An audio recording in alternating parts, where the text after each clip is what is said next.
So you ever notice how a lot of time, most of the time maybe, when God answers prayers, he does it through people.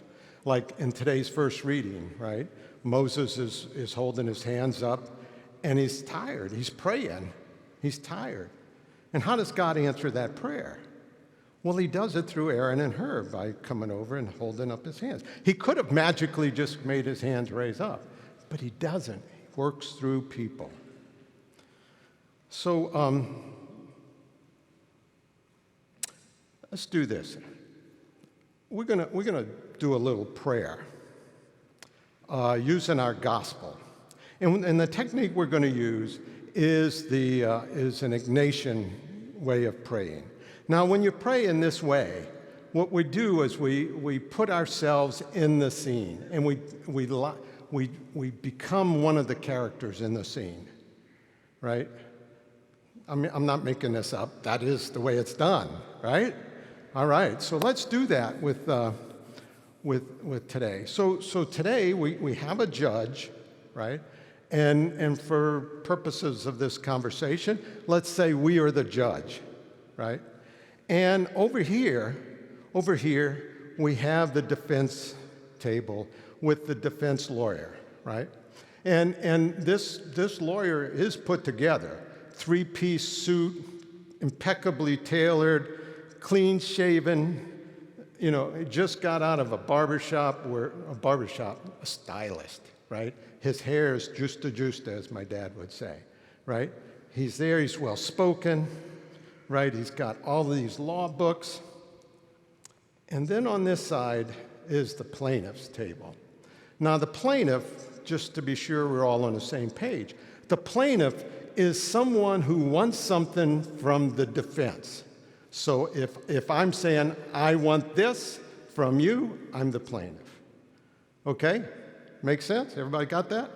So we're the judge. So let's have the first case. What do you want? Well, Judge, my client, who, by the way, you can see he's like wearing almost rags. He's got nothing. He hasn't eaten in a couple of days. And he's really hungry.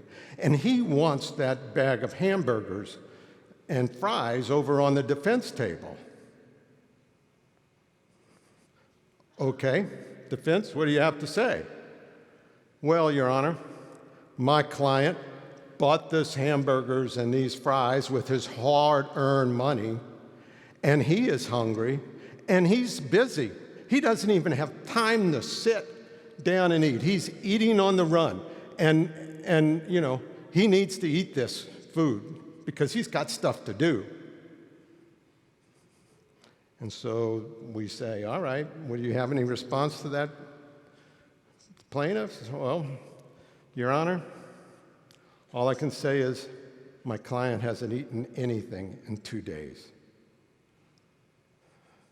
So the judge is over here. Anything respond to that defense? By the way, when's the last time your client ate? Well, Your Honor, that's not the... Okay, he ate a few hours ago. All right, this is a simple judgment. Give him the food. You're not going to die. All right, good. Next case. Let's go. We got to move this along. Okay, so now the next plaintiffs come up, and it's not just one person now. It's like a whole village. There are old people, young people, babies, teenagers, and it's a crowd. It's a crowd. And by the way, did I describe the plaintiff's attorney? The plaintiff's attorney was dressed kind of weird. He had robes on, a hood, a long beard that was somewhat unkempt. You couldn't quite see his hair, but it didn't look very well combed or anything. So here's the plaintiff. He says, well, Your Honor, look, these people come from a very poor village. Very poor village. They don't have any clean water. They don't have good medical care. They don't They don't have enough to eat. Their kids, drop out of school because there's no motivation to go any further. Their infrastructure is destroyed, so they're dependent on the weather. Hasn't rained in really any significant rain in 2 or 3 months, maybe a year. And so their crops are failing, and they're just hungry. They're hungry, and they're tired of generation after generation being in this poverty. And they would like some help to just ease their burden a little bit. Well, defense, what do you have to say? Well, Your Honor, look, my client works really hard. He has worked hard, he has saved his money, and he's got a lot of responsibilities, right? He's got 2 cars, a house, a boat, and you know what? His air conditioner's not working real good, so his electric bill is high. He has to work 60 hours a week, and he's stressed beyond belief.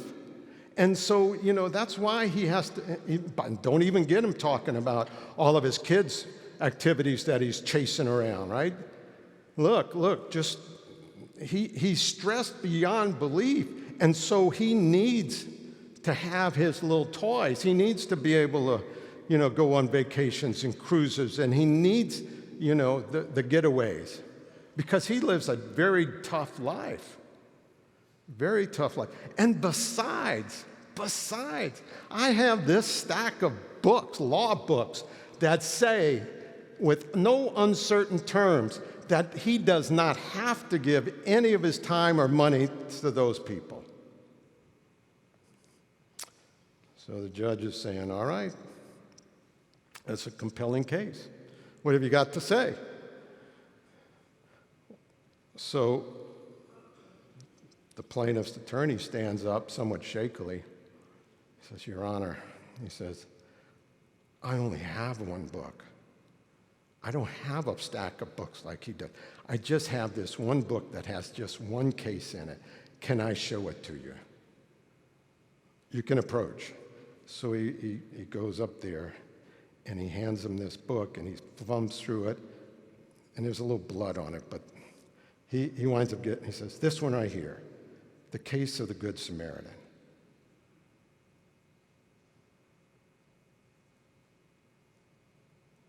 Okay, this is a hard one to judge. I will let you know at a later date. I need to think about this. All right, what else you got? Okay. So they go off. And now this young woman comes with 2 small kids. And, Your Honor, here's the case. This young woman with the 2 small kids, she just would like to be treated with some kindness and dignity, especially in front of her kids. That's all she's asking. That's all she's asking. And, okay, simple enough. Defense, you got something to say about that? Yes, Your Honor, I do have a lot to say about that. That woman should not be here. She is a flight risk. She has broken many laws. I can show you the laws. She has broken many laws, and she is a flight risk, and she needs to be in jail. And there's no bail that can be set high enough, because she's going to bolt at the first sight. And the judge says, well, what have you got to say about that? And the plaintiff's attorney stands up, and the robes fall away, showing a body that's been marred by an untold number of scourges and a crown of thorns.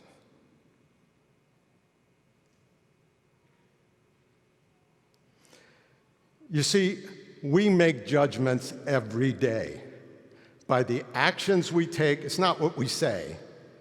We make judgments based on our actions or our inactions. And we are called, right? We are called to have a preferential option for the poor.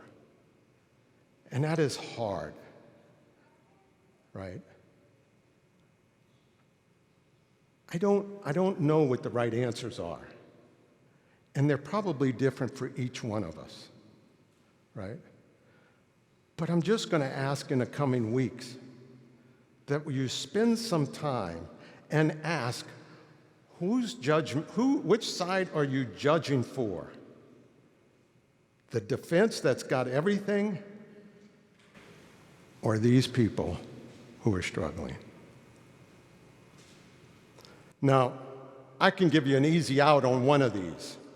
One of these things about, that village, people that having all that problems. You can help them today, because this weekend is World Mission Sunday, October World Mission Sunday.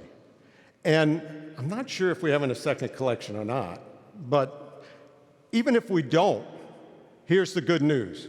You can go to St. Martha's website, click on Giving, click on Push Pay, which is our new giving program, and when you get there, select October Sunday Mission Sunday Fund and donate there. And you're going to be helping these people. But there's so many other ways. We are asked every day. Every day, people come to us asking for a judgment. Let's just do our best to find for the plaintiffs. Amen?